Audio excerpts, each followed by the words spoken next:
Ontem, uma amiga veio me procurar com a pergunta se gelo poderia simplesmente desaparecer de alguma forma. Ela falou evaporar do interior do seu congelador.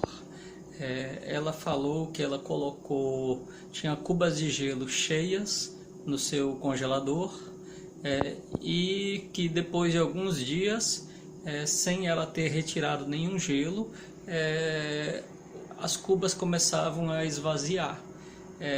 Eu expliquei para ela que o processo de passagem do estado sólido diretamente para o estado gasoso não é evaporação, é sublimação que se chama. A evaporação é a passagem do estado líquido para o estado gasoso. Do sólido diretamente para o gasoso é a sublimação. E para tirar a dúvida, eu resolvi fazer um teste. Então eu peguei aqui e coloquei no meu congelador.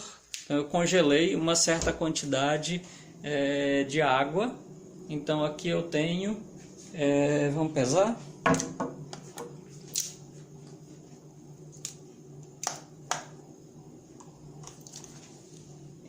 Então aqui eu tenho 446 gramas de gelo. Eu vou estar pesando esse gelo a cada 24 horas para constatar a diminuição da massa ou não. No primeiro dia do experimento, nós tínhamos 446 gramas de gelo. E aí eu fui medindo diariamente até o sexto dia, onde eu já tinha perdido 5 gramas de gelo. No sexto dia eu só tenho 441 gramas. E aí eu passei a medir com menos frequência, até chegar ao 23º dia, quer dizer, 22 dias depois do início do experimento, tendo somente 426 gramas de gelo, ou seja, houve uma perda de 20 gramas, quer dizer, 20 gramas de gelo sofreram sublimação. Para entender por que isso aconteceu, a gente precisa entender como funciona uma geladeira frost-free, que é o tipo de geladeira em que esse processo de sublimação ocorre com mais facilidade. Então, na geladeira frost-free, atrás de compartimentos que estão escondidos, atrás de painéis escondidos atrás dela, da geladeira, né? A gente consegue encontrar uma serpentina acompanhada de uma resistência elétrica com um ventilador. Essa serpentina, ela sofre resfriamento. Então, ela esfria por um processo que eu vou explicar em outro vídeo. E conforme ela resfria, vai ocorrer acumulação de umidade sobre essa serpentina. Exatamente como acontece quando a gente tem um copo, vamos supor que eu tenho um copo muito gelado e eu coloco ele em cima de uma mesa, no meio de uma sala. Então a gente vai observar que a umidade do ar ela vai se condensar sobre esse copo gelado, sobre as paredes externas desse copo gelado. E ele vai ficar molhado no seu exterior. A mesma coisa acontece numa serpentina muito fria. A umidade do ar que está no interior da geladeira, ela vai se condensar sobre essa serpentina. E aí a serpentina precisa, né, ela precisa estar constantemente sendo aquecida para que esse gelo seja removido. Porque se acumular muito gelo sobre a serpentina, o gelo sendo um bom isolante térmico, ele vai deixar a serpentina isolada. Além do mais, o ar não vai estar mais circulando através da serpentina devido à acumulação de gelo. Então esse gelo ele precisa ser periodicamente derretido e aí ele vai se acumular num recipiente atrás da geladeira. Notem que o que está se acumulando no interior, atrás da geladeira, então, é água que está vindo da umidade do ar no interior da geladeira. Então, essa geladeira ela está o tempo todo secando o ar no seu interior. Então, ela está removendo água do seu interior. Então, de que modo é que isso está relacionado com o processo de sublimação?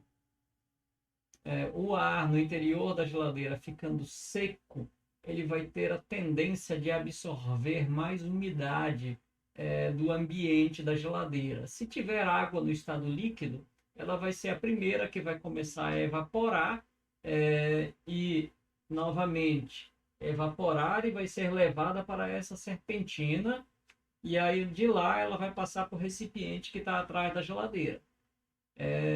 Sim, depois que o interior da geladeira estiver seco, novamente muita umidade vai ser removida do ar, o ar vai ficar tão seco que o próximo passo é o próprio gelo que tivesse acumulado no interior da geladeira, de qualquer forma, ele vai começar a sofrer evaporação, ou melhor dizendo, sublimação, esse é o nome correto. Então ele vai passar a se tornar vapor da água no ar que está no interior da geladeira, e aí ele vai se condensar nessa espiral aí, eu quero dizer, nessa serpentina gelada, né? Vai se condensar nela, e aí novamente o processo vai se repetir, a serpentina vai ser aquecida por uma resistência elétrica para esse gelo que se forma nela ser removido, e assim por diante. Se por acaso a resistência elétrica começar a falhar, a gente vai ter o que está acontecendo aí nesse congelador. Muita acumulação de gelo sobre a serpentina, e a geladeira não vai funcionar corretamente. Então a resistência elétrica aqui está sendo trocada nessa imagem. Sim. Então o que está acontecendo aí é que constantemente vai ocorrer sublimação de gelo que tiver exposto ao ambiente no interior do congelador. Do mesmo modo, se você colocar uma carne, um pedaço de carne, mas que não esteja em um recipiente fechado, tiver sobre um recipiente aberto, a umidade que está contida nessa carne também vai aos poucos ser removida, né, e vai se acumular lá naquele recipiente que tem atrás da geladeira. Então é isso que está acontecendo no experimento que eu mostrei. Então o gelo está de fato sofrendo sublimação, e aos poucos, se você tiver uma cuba de gelo, né, na tua geladeira, aos poucos essa cuba de gelo ela vai perdendo volume de gelo até ela ficar totalmente seca, se você deixá-la por muito tempo no interior dessa geladeira. O quão rápido isso vai acontecer vai depender da frequência com que você abre e fecha teu congelador, porque isso também influencia na umidade do ar no interior do congelador, né? Esse abre e fecha vai fazer com que entre umidade externa, né? Umidade do ar do ambiente externo ao congelador no interior da geladeira.